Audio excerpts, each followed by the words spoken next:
Hello everybody and welcome back to more Doki Doki Literature Club with me, Flog. When we last left off, we had joined the Literature Club, much to the dismay of the main character who apparently is some sort of sociopath. But he likes girls and boobs, so he stuck around for the club. But anyway, with that, the two of us depart the club room and make our way home. The whole way, my mind wanders back and forth between the four girls, Sayori, Natsuki, Yuri, and of course, Monika. Will I really be happy spending every day after school in a literature club? Perhaps I'll have the chance to grow closer to one of these girls.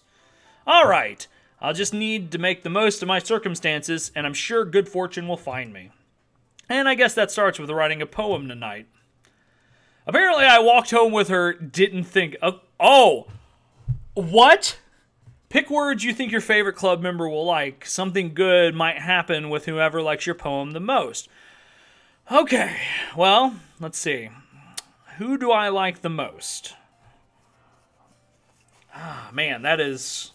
I kind of like the shy one. I always tend to go for the shy one and stuff like that. So, how about imagination?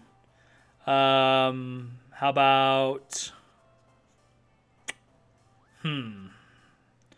Imagination. So we're going to go after Yuri, I think. Even though the Sayori is our best friend, I think we're going to go after Yuri just because of the fact that I like her. So, how about... Man, I don't know. Maybe ambient? Let's see... Melody. Oh, okay. Well, apparently that went to her.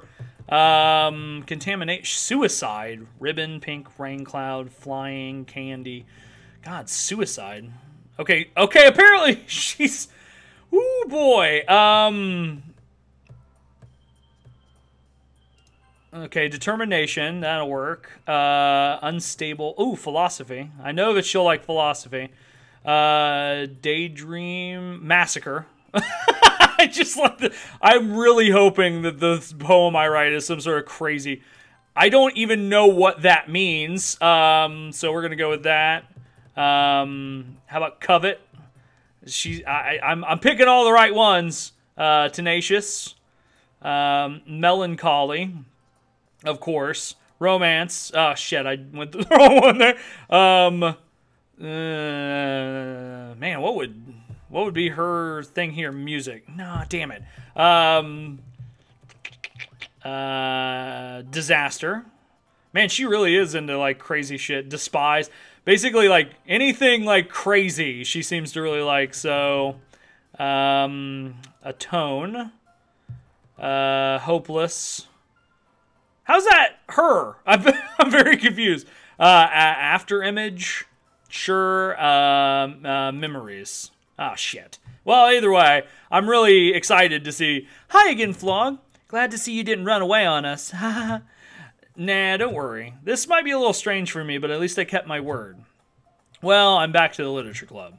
I was the last to come in, so everyone else is already hanging out. Thanks for keeping your promise, Flog. I hope this isn't too overwhelming of a commitment for you, making you dive headfirst into literature when you're not really accustomed to it. Oh, come on. Like he deserves any slack. Sayori told me you didn't even want to join any clubs this year. And last year, too. I don't know if you just plan to come in here and hang out or what, but if you don't take us seriously, then you won't see the end of it. Natsuki, you certainly have a big mouth for someone who keeps her manga collection in the club room. Natsuki finds herself stuck between saying Monika and manga. Manga is literature. Swiftly defeated, Natsuki plops back into her seat. Don't worry, guys. Flog always gives it his best as long as he's having fun. He helps me with busy work without me even asking. Like cooking, cleaning my room. How dependable. Sayori, that's because your room is so messy it's distracting. And you almost set your house on fire once. Is that so? You two are really good friends, aren't you? I might be a little jealous. How come? You and Flog can become good friends, too. Sayori?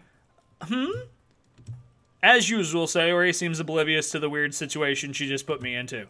Oh, Yuri even brought you something today, you know? Wait, Sayori? Me? Not really.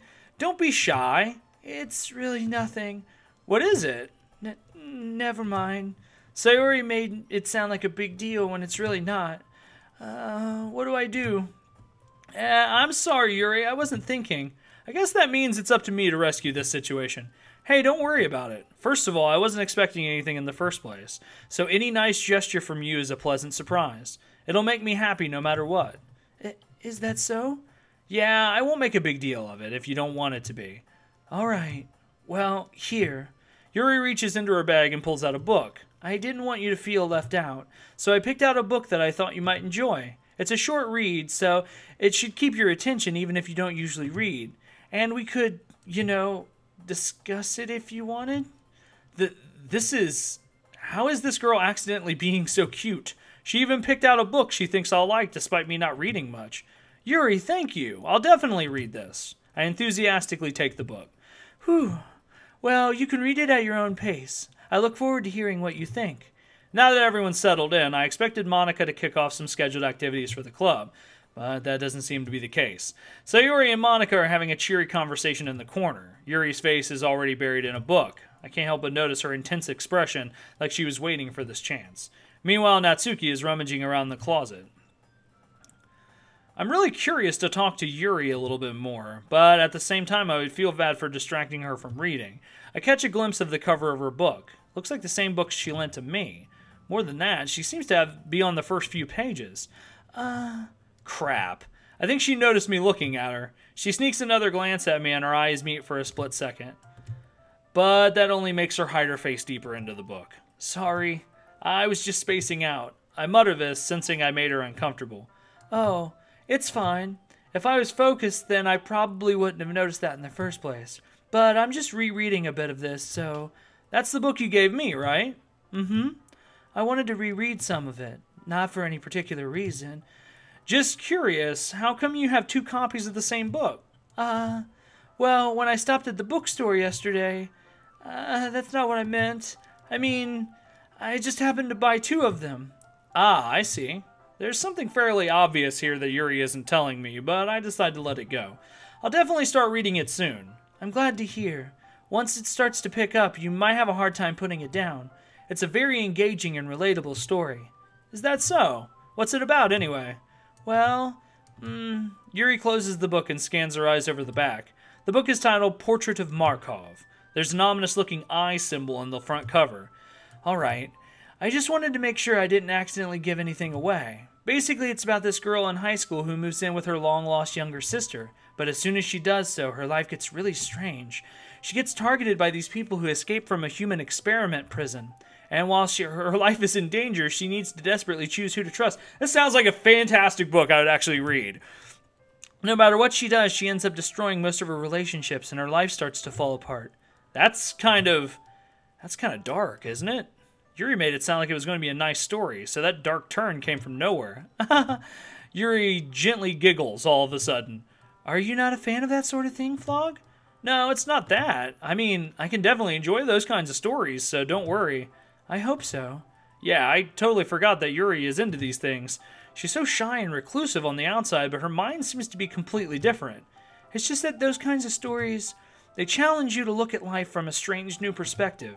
When horrible things happen, not just because someone wants to be evil, but because they have their own goals or their own philosophy that they believe in. Then suddenly, when you thought you related to the protagonist, they've made out to be the naive one for letting their one-sided morals interfere with the villain's plans. I'm rambling, aren't I? Not again. I'm sorry.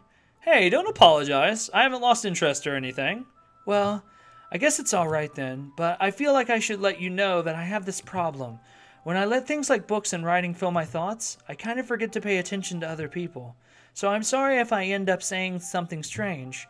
And please stop me if I start talking too much. I really don't think you need to worry. That just means that you're passionate about reading. The least I can do is listen. It's a literature club after all. That's true. In fact, I might as well get started reading it, right? You don't have to. What are you saying? Just a moment ago, you said that you were looking forward to it. Let me just get the book. I quickly retrieved the book that I had in my bag. All right, it's fine if I sit here, right? I slip into the seat next to Yuri's. Yeah. Are you sure? You seem a little apprehensive. I'm sorry. It's not that I don't want you to, it's just something I'm not very used to. That is, reading in company with someone. I see. Well, just tell me if I end up distracting you or anything. All right. I open the book and start the prologue. I soon understand what Yuri means about reading in company. It's as if I can feel her presence over my shoulder as I read. It's not a particularly bad thing. Maybe a little distracting, but the feeling is somewhat comforting. Yuri is in the corner of my eye. I realize she's not actually looking at her own book. I glance over. It looks like she's reading from my book instead. Sorry, I was just... Yuri, you really apologize a lot, don't you? I do? I don't really mean to. Sorry. I mean... Here, this should work, right? I slide my desk until it's up against Yuri's, then hold my book more between the two of us. I suppose so. Yuri timidly closes her own copy. Once we lean in a little bit, her shoulders are almost touching. It feels like my left arm is in the way, so instead I use my right hand to hold the book open. I guess that makes it kind of difficult to turn the page. Here. Yuri takes her left arm and holds the left side of the book between her thumb and forefinger. I do the same thing with my right arm on the right side of the book. That way, I turn a page and Yuri slides it under her thumb after it flips to her side. But in holding it like this, we're huddled even closer together than before. It's actually kind of distracting me. It's as if I can feel the warmth of Yuri's face and she's in the corner of my vision. Are you ready? To turn the page? Sorry. I think I got a little distracted for a second. I glance over to Yuri's face again and our eyes meet. I don't know how I'll be able to keep up with her. That's okay. You're not used to reading, right? I don't mind being patient if it takes you a bit longer. It's probably the least I can do, since you've been so patient with me. Yeah, thanks. We continue reading. Yuri no longer asks me if I'm ready to turn the page. Instead, I just assume that she finishes the page before me, so I turn it by my own volition. We continue the first chapter in silence. Even so, turning each page almost feels like an intimate exchange. My thumb gently letting go of the page, letting it flutter over to her side as she catches it with her own thumb. Hey, Yuri, this might be a silly thought, but the main character kind of reminds me of you a little bit. You think so? How does she?